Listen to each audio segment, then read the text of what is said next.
안녕하세요. 사연을 부탁해입니다. 오늘의 사연을 소개하겠습니다. 할머니 장례식이 끝난 얼마 뒤 가족들이 모여 앉아 이런저런 이야기를 하고 있었어요. 그 자리에는 큰아버지 가족과 우리 가족이 있었습니다. 큰아버지 아버지 연세가 60대 중반을 훌쩍 넘기셨기에 자식들도 다 결혼을 해서 큰 집 거실이 북적북적했습니다. 형제라고 둘밖에 없는데 부모님 재산은 똑같이 나누는 게 맞는 것 같구나. 큰아버지가 아버지에게 조용히 말씀하셨어요. 전 괜찮다니까요. 그동안 형님이 고향 지키면서 지금껏 부모님 모시고 사셨는데 형님이 다 가져가시는 게 맞는 겁니다. 아버지도 지지 않고 큰아버지께 단호한 목소리로 말했어요. 그 순간 옆에 있던 큰엄마가 한마디를 거들었는데요. 서방님, 그래도 그러면 안 되는 거예요. 형제가 둘밖에 없는데 공평하게 나눠 가져야 하는 게 맞는 거죠. 형님, 그동안 형님께서 시부모님 모시느라 얼마나 고생하셨어요. 거기다 어머님 돌아가시기 전에 병수발까지 하시느라 진짜 고생 많이 하셨잖아요. 양심이 있지 우리도 그렇게 못합니다. 그리고 이 사람 사업 잘 되고 있어서 지금 충분히 먹고 살만 하고요. 그러니까 그냥 아주버님하고 형님이 재산 받으세요. 옆에서 가만히 듣고만 있던 엄마까지 아빠를 거들었어요. 어머님 편찮으셔서 누워 계신 동안 동서가 손 놓고 구경만 한 것도 아니고 시시때때로 내려와서 좀 잘했어. 사실 어머님 모시면서 힘든 일도 많았는데 마음씨 착한 우리 동서 때문에 내가 버틸 수 있었던 거야. 큰엄마가 눈물까지 글썽거리시며 말씀하셨어요. 얼마 전 할머니까지 돌아가시면서 재산 관련 정리를 해야 했는데요. 우리 부모님은 모든 재산을 큰아버지가 받아야 한다며 완강하게 말씀하셨거든요. 그동안 살면서 재산을 서로 갖겠다고 다투는 집안은 많이 봤었지만 서로 안 갖겠다고 다투는 모습은 처음이어서 우리는 그저 당황스러울 뿐이었어요. 그리고 그 뒤에도 큰아버지와 아버지는 서로 재산을 안 받겠다고 한참 동안 말씨름을 했습니다. 큰아버지와 우리 아버지는 어릴 때부터 사이가 참 좋은 형제였다는데요. 조상이 도운 것인지 집안의 며느리들, 그러니까 큰엄마와 우리 엄마도 세상에 그런 사람들이 없다고 할 정도로 좋은 분들이셨기에 그동안 다툼 한 번이 없을 정도였습니다. 큰아버지는 중학교를 졸업한 뒤 할아버지의 농사일을 배우며 우리 아버지를 뒷바라지했다고 합니다. 공부를 곧잘 하던 우리 아버지와는 달리 큰아버지는 공부에 흥미가 없었다고 하니까요. 그런 큰아버지 덕분에 우리 아버지는 그 시절에 대학까지 졸업을 했고요. 그 뒤 아버지는 꽤 큰 회사에 다니시다가 홀로 사업을 시작하셨다는데 그 사업이 승승장구하면서 돈도 꽤 많이 벌었어요. 하지만 아버지는 시간이 날 때마다 고향에 내려가서 큰아버지의 농사일을 거들곤 했습니다. 고향에 내려가실 때마다 우리 가족 모두 같이 가곤 했는데요. 아버지의 고향 마을은 벼농사를 짓는 그런 마을이었어요. 사시사철 들판의 색이 바뀌곤 했는데 파릇파릇한 봄부터 벼가 황금색으로 익어가는 가을, 그리고 새하얀 눈이 덮인 겨울까지 참 아름다운 그런 마을이었어요. 고향에 내려갈 때마다 아버지 얼굴에 미소가 끊이질 않았는데요. 가족들의 선물을 한가득 싣고 행복한 얼굴로 내려가곤 했습니다. 그리고는 설레이는 표정으로 옛 이야기를 해주시곤 했습니다. 이 아버지가 어렸을 때 말이야, 니들 할아버지가 그렇게 구두쇠였어. 그래서 구멍난 양말을 몇 번이나 꿰매 신었는지 몰라. 오죽하면 형님이랑 내가 바느질을 배워서 꿰매기도 했다니까. 그 시절에는 양말에 구멍도 왜 그렇게 자주 났는지 모르겠어. 그때 생각이 나시는지 아버지 얼굴에 미소가 가득했어요. 하긴 우리 할아버지가 완전 짠돌이긴 하셨지. 예전에 나도 구멍난 양말 버렸다고 엄청 혼났었잖아. 근데 그때 할머니께서 꿰매주셨는데 아주 감쪽 같긴 했어. 아버지의 말에 제가 맞장구를 쳤어요. 그러게 말이다. 니들 할아버지가 아주 짠돌이 중에 짠돌이었다. 옛 추억이 떠오르시는지 아버지의 눈가가 촉촉해졌습니다. 우리 가족 모두 아버지의 어린 시절 이야기를 100번, 아니죠, 1000번은 더 들었다고 해도 과언이 아니었는데요. 우리는 아버지의 추억 이야기를 항상 즐겁게 듣곤 했어요. 그렇다고 해서 억지로 듣고 있었다 그런 건 아니었어요. 아버지는 이야기를 참 재미있게 하시곤 했으니까요. 아버지의 말에 따르면 아버지가 국민학교를 다니던 그 시절 집안 형편이 많이 좋지 않았다고 했습니다. 살림이 나아질 기미가 보이지 않자 어느 날은 할아버지께서 저기 윗동네에 순철이 얘기를 들어보니 공사판 같은 곳에서 일을 하면 돈을 좀 만질 수 있다고 하던데 나도 다녀와야겠어. 지금 우리 농사 지을 땅 하나 없어서 이 모양 이 꼴인데 계속 이렇게 살 수는 없는 거잖아. 내가 돈 벌어올 테니까 그동안 당신이 애들 좀 잘 보살피고 있어 라는 말씀을 하시고는 전국 공사장을 떠돌아다니셨다고 했어요. 그 바람에 할머니 홀로 생계를 책임져야 했다는데요. 할아버지께서 간혹가다 돌아오셔서는 그동안 번 돈을 할머니께 주고 가셨다는데 할아버지께서 고생고생 하시면서 벌어온 그 돈이 아깝고 미안해서 정말 아끼고 아끼면서 살았다고 합니다. 니들 할머니가 돈을 얼마나 아꼈냐면 말이야. 이 아빠가 학교 다닐 때 도시락을 싸가지고 다녔거든. 근데 니들 할머니가 도시락통을 하나만 사서는 거기에 형님과 내 밥을 같이 싸주셨단다. 도시락이 한 갠데 어떻게 그렇게 해요? 그게 말이야. 니들 할머니가 아주 기가 막힌 방법을 생각해냈거든. 그때는 양은 도시락통을 가지고 다녔거든. 거기에 밥을 싸주셨는데 니들 할머니께서 그러셨다. 길섭이 네가 딱 반만 먹고 길룡이한테 갖다 줘야 한다. 알겠냐? 신신당부를 하셨어. 그때 형님이랑 내가 학년이 틀린데도 우린 그냥 알았다고 했고. 우와, 근데 창피하고 그렇진 않았어요? 라고 제가 물었는데요. 글쎄 그때 당시 그런 생각을 할 틈이 있었나 모르겠네. 점심시간만 되면 형님을 기다리던 생각만 나거든. 근데 우리 형님이 말이야. 항상 밥을 조금만 먹고 가지고 왔어. 거기다 반찬도 거진 다 남겨왔고 나랑 나이 차이도 얼마 나지 않던 형님이 내 생각을 항상 했던 거 아니겠냐. 그런 형님 덕분에 난 항상 배부르게 밥을 먹고 냈었어. 그때 반찬이라고 해봐야 김치, 장아찌, 그리고 고추장 그런 것들이었는데 혹여나 멸치조림이라도 있는 날이면 형님은 멸치조림에 손도 대지 않고 그대로 가지고 오기도 했거든. 그러니까 형님은 항상 고추장에 맨밥만 먹거나 김치에다가만 먹거나 그런 거야. 난 그때의 기억이 지금도 잊혀지지가 않는구나. 거기다 그때는 교실 중앙에 난로도 있었는데 그 난로 위에 양은 도시락을 쌓아놓으면 양은 도시락이 뜨끈하게 데워졌거든. 그러면 그 양은 도시락통을 막 흔들면 안에 고추장과 밥이 잘 비벼져서 그렇게 맛있을 수가 없었다. 그때 난로 비워야 해서 산으로 솔방울 주우러 다니고 그랬었는데 그때 기억이 나는구나. 아버지는 큰아버지에 대한 미안함이 참 많으신 듯 항상 그 이야기를 하시곤 했습니다. 큰아버지는 항상 그렇듯 우리 아버지를 챙기셨다는데요. 아마도 할아버지께서 집을 비우는 날이 많다 보니 큰아버지 스스로 할아버지 대신이라는 생각을 하셨던 게 아니었나 싶네요. 그 뒤 할아버지께서 열심히 돈을 벌어오신 덕분에 그리고 할머니께서 열심히 모으신 덕분에 살림이 많이 좋아졌다고 합니다. 그런 할머니 할아버지를 보고 배운 아버지 역시 그렇게 열심히 사셔서 현재는 풍족하게 살고 계시고요. 그랬던 큰아버지 아버지는 모든 것을 항상 양보하기 바빴어요.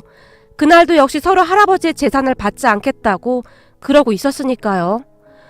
형님이 계속 여기서 사실 건데 농사 잘 지어서 저한테 농작물 좀 보내줘요. 우린 지금 먹고 살만한데 더 이상 필요도 없습니다. 서방님, 그동안 서방님이랑 동서가 우리 애들 대학 학비도 많이 보태주시고 대학 졸업할 때까지 서방님 집에 데리고 있어 주기까지 했는데 그러면 우리가 너무 염치가 없잖아요. 큰엄마가 계속해서 고집을 부리셨어요. 제가 몇 번이나 말씀드렸잖아요. 형님 덕분에 지금 제가 이만큼 먹고 살고 있다고요. 형님 아니었음 제가 감히 대학은 어떻게 다닐 수 있었겠어요? 대학 다닐 때 한 번은 형님이 서울에 올라오셨다가 제가 있는 자취방에 찾아온 적이 있었는데 꼬깃꼬깃 모아뒀던 돈을 싹 다 주고 가기도 했습니다. 그 돈을 받아들고 제가 얼마나 눈물을 흘렸는지 모릅니다. 그 은혜 갚으려면 아직도 한참 남았어요. 그렇게 한동안 옥신각신하다가 결국에는 매년 농작물을 챙겨주시는 조건으로 큰아버지가 재산을 받기로 했어요. 그리고 우리 가족은 사시사철 마치 소풍을 가듯 큰아버지가 계신 아버지의 고향으로 내려가곤 했는데요. 모내기를 할 때부터 모든 행사에 참석하고자 노력했습니다. 모내기철에 한참 모내기를 하고 있다 보면 큰엄마와 엄마가 새창을 만들어서 가지고 오곤 하셨는데요. 맛있는 음식들을 한가득 머리에 이고는 저 멀리서 우리를 부르곤 하셨어요. 새참 왔어요. 새참 먹어요. 라고 말이죠. 그러면 한참 모내기를 하던 우리가 우르르 뛰어나오곤 했는데요.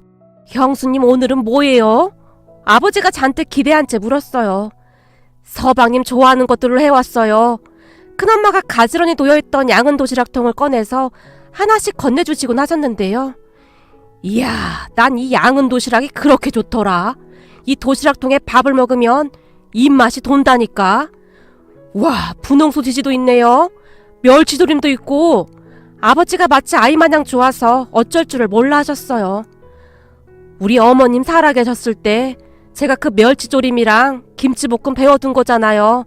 이 집 남자들이 그 멸치조림이랑 김치볶음을 어찌나 좋아하는지 어머님한테 그대로 배웠었잖아요. 큰엄마가 활짝 웃었어요. 이야, 멸치조림이 아주 기가 막히네요. 어머니가 주시던 그 맛입니다. 아버지가 감탄을 하셨어요. 새참으로 나온 양은 도시락 뚜껑을 열면 하얀 쌀밥 위에 계란 후라이가 밥 위에 올려져 있었는데요. 우리 어렸을 때는 계란 후라이는 구경도 못 해봤는데 큰아버지가 밥 위에 올려져 있던 계란 후라이를 보며 중얼거리셨어요. 그러게요. 그때는 어머니가 만들어주신 김치 하나만 먹어도 참 맛있었는데 말이죠. 큰아버지와 아버지가 양은 도시락 밥 위에 올려져 있던 계란을 가만히 바라보고 계셨어요. 그런데 그 순간 아버지가 계란 후라이를 들더니 큰아버지 도시락 밥 위에 올려주셨는데요. 아이고 됐어. 동생이나 많이 먹어. 형님은 그때 저한테 더 많이 주셨잖아요. 전 지금도 멸치조림만 보면 형님이 생각나요. 한참 지나고 알았잖아요. 형님이 맨밥만 드시다시피 하고 저한테 갖다 줬다는 걸.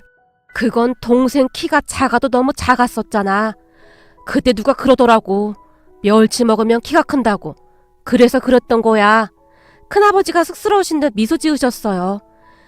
자, 도시락 많이 있으니까 많이들 먹어요. 큰엄마가 큰 소리로 외치셨어요. 그랬기에 우리는 농사일이 전혀 힘들지가 않았습니다. 우리 가족은 그렇게 참 잘 지냈어요. 그러던 어느 날 외삼촌 가족이 우리 집에 찾아왔는데요. 고모랑 고모부 이제 나이도 있으신데 확실한 노후 준비 한번 해봐요. 우리 경룡이가 부동산 쪽 일하고 있는 건 아시죠? 기가 막힌 상가가 하나 나왔다고 하더라고요. 무슨 신도시에 상가를 분양한다는데 그거 사놓으면 아주 대박이라는데 서로 분양받겠다고 줄을 섰다네요. 외숙모가 부모님에게 은근슬쩍 말을 꺼냈어요. 글쎄요. 저희는 지금도 괜찮습니다. 굳이 무리하게 그럴 필요가 없어서요. 아버지가 정중하게 거절을 했어요. 아니, 지금 사업도 잘 안 돼서 곧 접을 거라면서요? 나중에 자식들한테 손 벌리지 않으려면 철저히 준비를 해놔야죠. 아니, 연예인들이 돈 벌어서 왜 그렇게 상가 건물을 많이들 사겠어요? 조물주 위에 건물주라는 말이 괜히 있는 게 아닙니다. 요즘 금리도 낮은데 이만한 투자처가 없다니까요. 그러니까 한번 잘 생각해보세요. 고모 보니까 내가 이런 정보 주는 거지. 아이고, 이거 다른 사람이 낚아채 가면 배 아파서 어떡해요? 외손과 계속해서 부모님을 설득했어요. 물론 처음에는 부모님께서 그다지 신경 쓰지 않았었는데 허구한 날 찾아와서 꼬셔대니 아버지의 마음이 약간씩 움직이는 듯 했어요. 그렇게 얼마 후 사촌형이 회사 직원과 함께 우리 집으로 찾아와서 상가 건물에 대해 자세하게 설명을 하며 투자를 유도했는데 옆에서 듣고 있던 저까지 혹할 정도로 정말 괜찮아 보였어요. 그리고 얼마 뒤 사촌형과 직원이 돌아간 뒤 아버지가 제게 물었어요. 어떨 것 같냐?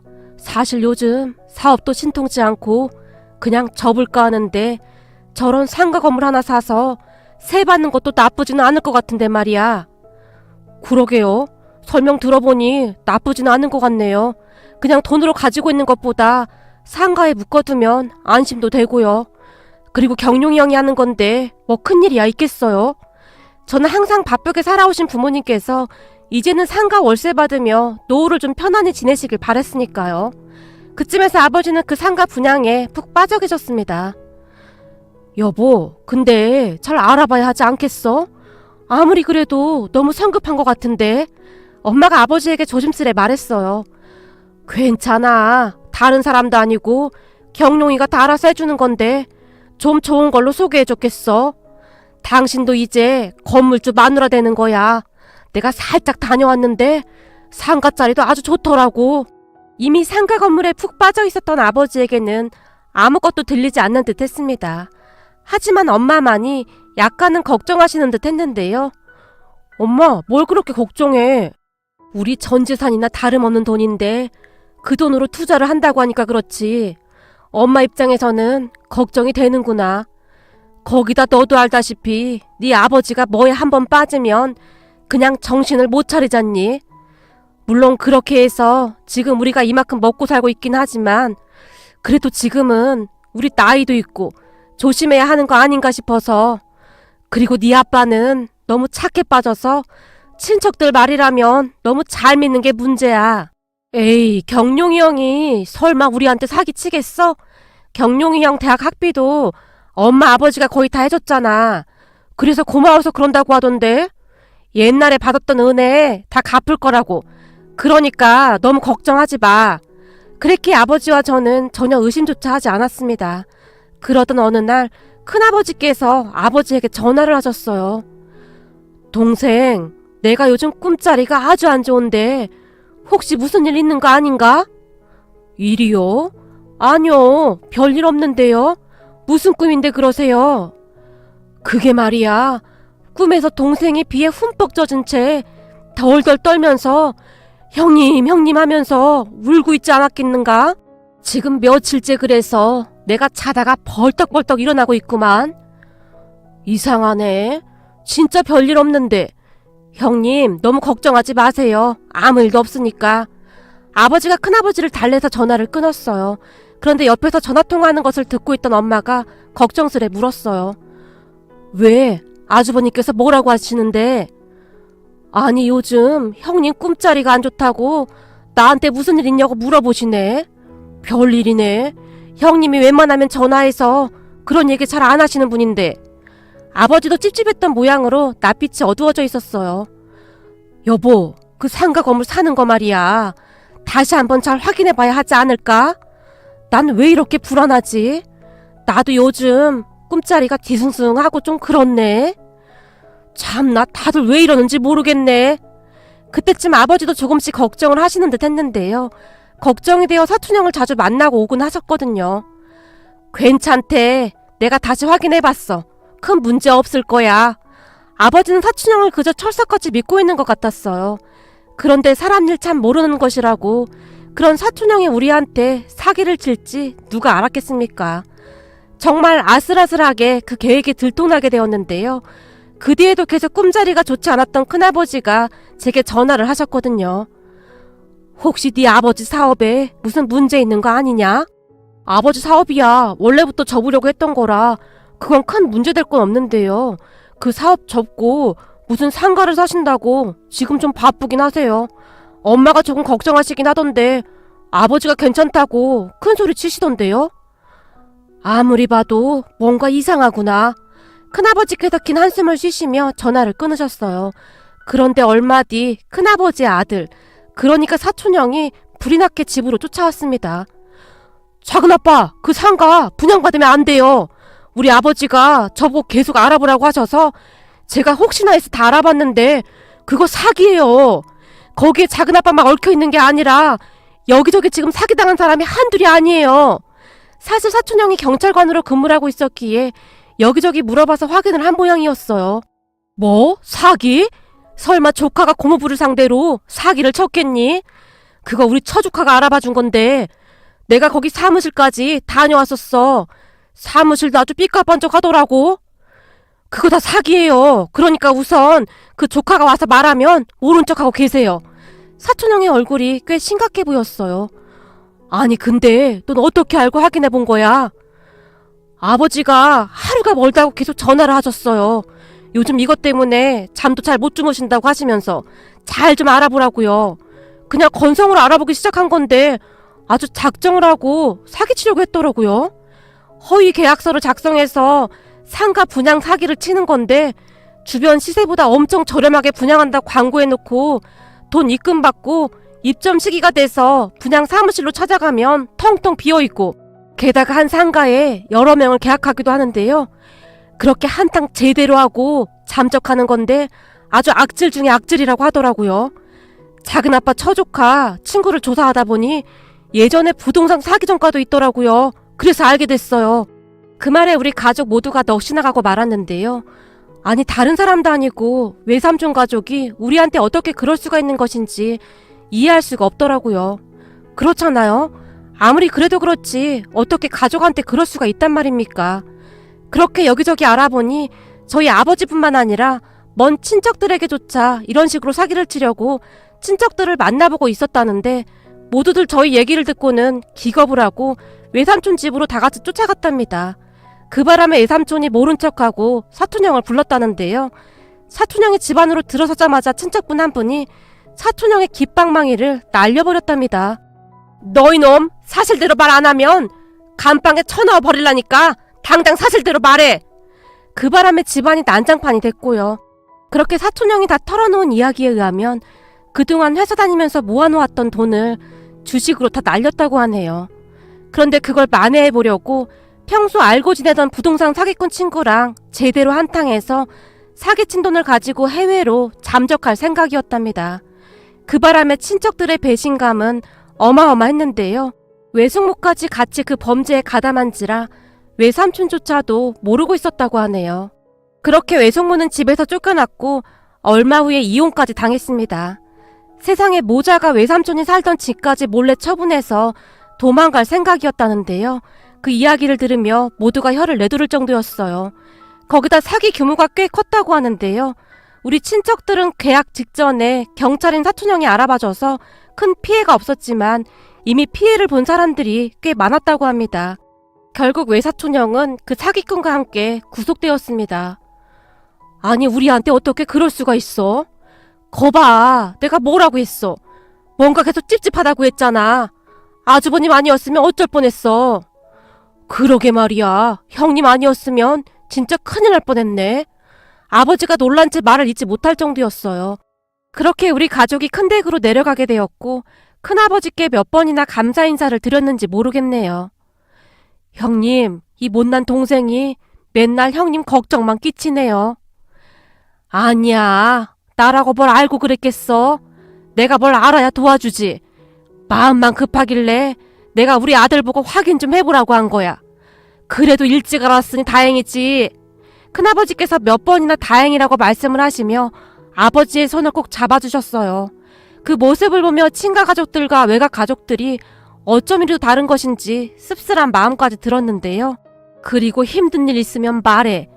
어차피 부모님 재산 우리가 다 가져왔는데 우린 그 재산이 전부 우리 거라고 한 번도 생각해 본 적이 없어. 동생 힘든 일 생기면 언제라도 내가 힘이 되어줄 참이야. 알겠어? 형님, 아버지가 큰아버지의 손을 붙들고 눈물만 뚝뚝 흘렸습니다. 자, 일도 잘 풀렸는데 식사하시죠. 오늘은 특별히 계란 후라이를 앞뒤로 올렸으니까 많이들 드세요. 큰엄마가 양은 도시락통을 식탁에 하나씩 올려놓으셨어요. 아니, 세차 먹는 것도 아니고 집에서 먹는 건데 뭐하러 양은 도시락통에 담았어? 큰아버지께서 물으셨어요. 이런 날은 여기다 먹어야 제맛인 거야. 우리 가족 항상 이렇게 서로 이해하면서 살자, 그런 의미야. 살다 보면 서로 따뜻하게 지냈던 소중한 옛 기억들을 잊어버린 채 아둥바둥 가족들을 속이기도 하고 그러면서 사는 사람들도 많지만 우린 절대 그러지 말자, 그런 의미예요. 이 양은 도시락을 먹던 그 순수함을 절대 잊지 말자고요. 큰엄마가 가족들을 둘러봤습니다. 그리고 그런 큰엄마의 말에 엄마의 눈시울이 붉어져 있었어요. 가만히 보면 우리 형님은 시인이 되셨어야 했어요. 아름다운 말을 너무 많이 하시잖아요. 에이, 내가 대학을 나오기로 해서 뭘 했어. 그런 건 똑똑한 동서가 더 잘하는 거지. 그런 게 어딨어요. 사람은 많이 배웠다고 해서 다 똑똑한 건 아닙니다. 형님처럼 지혜로운 사람이 현명한 사람인 거죠. 전 항상 형님한테 많이 배우고 형님을 존경해요. 엄마가 진심 어린 표정으로 말씀하셨어요. 우리 엄마는 꽤 유명한 대학을 졸업하셨고 큰엄마는 중학교를 졸업하셨지만 두 분께서는 항상 참 잘 지내셨는데요. 아마도 큰엄마의 그러한 지혜 덕분이 아니었나 싶습니다. 비록 외삼촌 가족에게 큰 상처를 받긴 했지만 우리 가족은 큰댁 가족들에게 큰 위안을 받으며 다시 힘을 낼 수 있었습니다. 만일 삭막한 세상이라고 하지만 우리 큰아버지 큰엄마 같은 분들이 많다면 세상이 조금 더 따뜻해지지 않을까 하고 생각해봅니다. 오늘의 사연은 여기까지였습니다. 즐겁게 보셨다면 구독, 좋아요 부탁드립니다. 고맙습니다.